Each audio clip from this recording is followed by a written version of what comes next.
Jom kita bincangkan satu isu yang sangat kompleks dan sentiasa hangat di Malaysia, status komuniti Rohingya. Ini bukan sekadar cerita tentang pendatang, tapi ia adalah satu kisah tentang kemanusiaan, undang-undang dan satu dilema dasar yang cukup mendalam untuk negara kita. Okey, kita mulakan dengan skala isu ni. Bayangkan, ada sekitar 200,000 orang Rohingya yang berlindung di Malaysia. Ini menjadikan kita salah satu negara yang menempatkan populasi Rohingya terbesar di dunia, selain daripada kem-kem pelarian. Angka ni sahaja dah cukup untuk tunjuk betapa besarnya isu ni untuk kita. Tapi, kat sinilah timbulnya persoalan besar. Paradoks utama dia. Walaupun jumlah mereka ramai dan kita tahu mereka lari dari penganiayaan, status mereka dari segi undang-undang macam tergantung tak bertali. Kenapa jadi macam tu? Inilah yang kita nak cuba fahamkan hari ni. Okey, untuk fahamkan semua ni, kita akan pecahkan kepada beberapa bahagian. Mula-mula kita tengok skala isu, lepas tu kita bezakan antara pelarian dengan pendatang. Kemudian kita selusuri sikit sejarah pendekatan Malaysia dan tengok realiti kehidupan dorang. Kita juga akan letakkan isu ni dalam konteks serantau ASEAN dan akhir sekali kita fikirkan dilema yang menanti di hadapan. Jom kita mulakan dengan yang pertama, skala isu. Sebab sebelum kita cakap pasal undang-undang atau dasar, kita kena faham dulu gambaran besarnya. Berapa ramai sebenarnya yang kita cakapkan ni? Dan kenapa mereka ada di sini? Memahami skala ni penting untuk kita tahu betapa besarnya cabaran yang kita hadapi. Ya, Malaysia ni memang antara destinasi utama mereka. Kebanyakannya datang naik bot, bayangkan. Satu perjalanan yang sangat bahaya sebab nak lari dari keadaan yang teruk gila kat Myanmar. Dan benda ni bukan cerita lama, ia masih berlaku. Macam kes bot yang ditahan kat Langkawi tu, ini menunjukkan yang aliran masuk tu tak berhenti. Dan ini sudah tentu bagi tekanan berterusan pada sempadan dan sumber negara kita. Okey, sekarang kita sampai ke bahagian paling penting, jantung isu ni sebenarnya. Persoalannya, adakah mereka ni pelarian ataupun pendatang tanpa izin? Jawapannya tak semudah yang kita sangka. Inilah puncanya. Malaysia tak tanda tangan Konvensyen Pelarian 1951. Maksudnya, dari segi undang-undang antarabangsa, kita tak ada kewajipan rasmi untuk iktiraf status pelarian. Jadi, dalam buku undang-undang imigrasi kita, simple je. Sesiapa yang masuk ke negara ni tanpa dokumen yang sah, dia dikira sebagai pendatang tanpa izin. Titik. Jadi, macam mana mereka dapat sebarang pengesahan? Kat sinilah UNHRC, iaitu Badan Pelarian PBB, main peranan. Proses dia, mereka kena daftar, lepas tu ada sesi temuduga, kena jelaskan kenapa mereka lari dari negara asal. Kalau permohonan mereka diterima, barulah dapat kad UNHRC. Kad ni penting sangat untuk mereka. Tapi, kena ingat, kad ni bukan dokumen undang-undang yang diiktiraf oleh Kerajaan Malaysia. Dan perbezaan inilah yang selalu buat orang keliru. Senang cerita, seorang pelarian tu lari sebab nyawa dia terancam. Seorang pendatang tanpa izin pula mungkin datang untuk cari peluang ekonomi. Di mata dunia, dua ni kumpulan yang sangat berbeza. Tapi di Malaysia, sebab kita tak tanda tangan konvensyen tu, undang-undang immigration kita letak mereka semua dalam satu bakul yang sama. Nampak tak paradoks dia kat mana?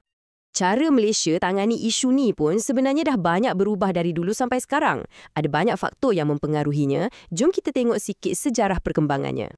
Kalau kita tengok balik zaman 70-an ke 90-an, pendekatan kita lebih bersifat tak rasmi. Macam kita tahu mereka masuk secara haram, tapi kita biarkan atas dasar kemanusiaan. Masuk tahun 2000-an, barulah peranan UNHR jadi lebih formal. Lepas tu, ingat tak krisis bot tahun 2015? Itu jadi titik perubahan besar. Dan sekarang, pendekatan kita dah jadi hybrid. Sempadan kita jaga ketat, tapi pada masa sama kita aktif berdiplomasi dengan negara-negara jiran. Apa yang menariknya, cara kita respon kepada pelarian ni tak sama tau untuk semua kumpulan. Contohnya pelarian dari Bosnia dulu. Kita sambut baik, bagi perlindungan jangka panjang. Untuk pelarian Vietnam pula, kita lebih kepada negara transit sebelum mereka ke negara lain.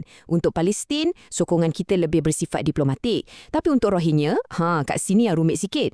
Ada rasa simpati, tapi ada juga kebimbangan tentang keselamatan. Sebab itulah nasib mereka jadi tergantung macam ni.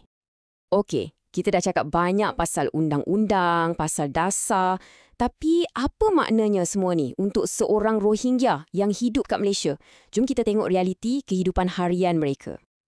Untuk kita faham kenapa mereka sanggup gadai nyawa naik bot semata-mata nak datang sini, kita kena faham dulu apa yang mereka tinggalkan.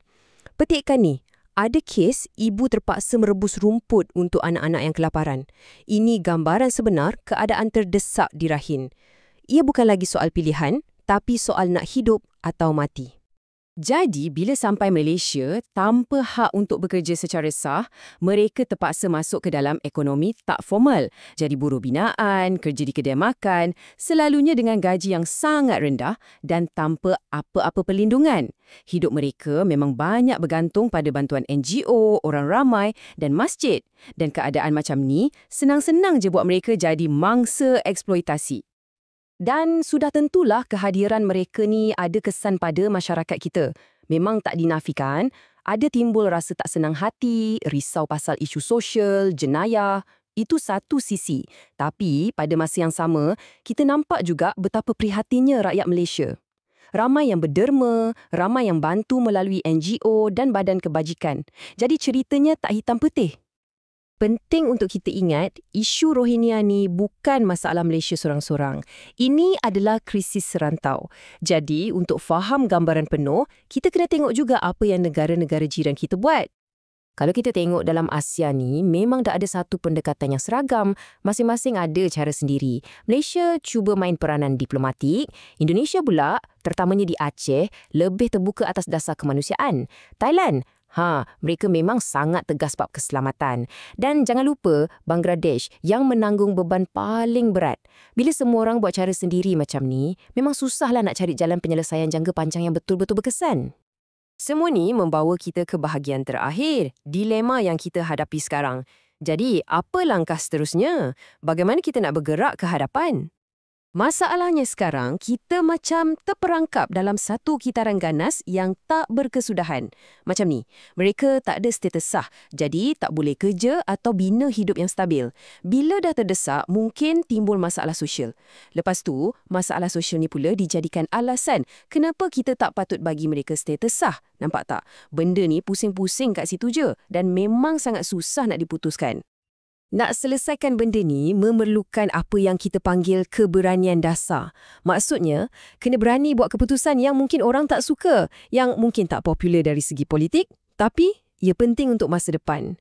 Kena sanggup selesaikan masalah yang susah, bukan hanya yang senang. Jadi, kita akhiri perbincangan ni dengan satu soalan besar untuk kita semua fikirkan bersama. Antara nak jaga kedaulatan negara dan isu keselamatan dengan realiti penderitaan manusia yang ada depan mata kita ni, kat mana sebenarnya titik tengah dia? Memang tak ada jawapan yang mudah, tapi ini adalah soalan yang kita sebagai sebuah negara dan masyarakat kena hadapi bersama.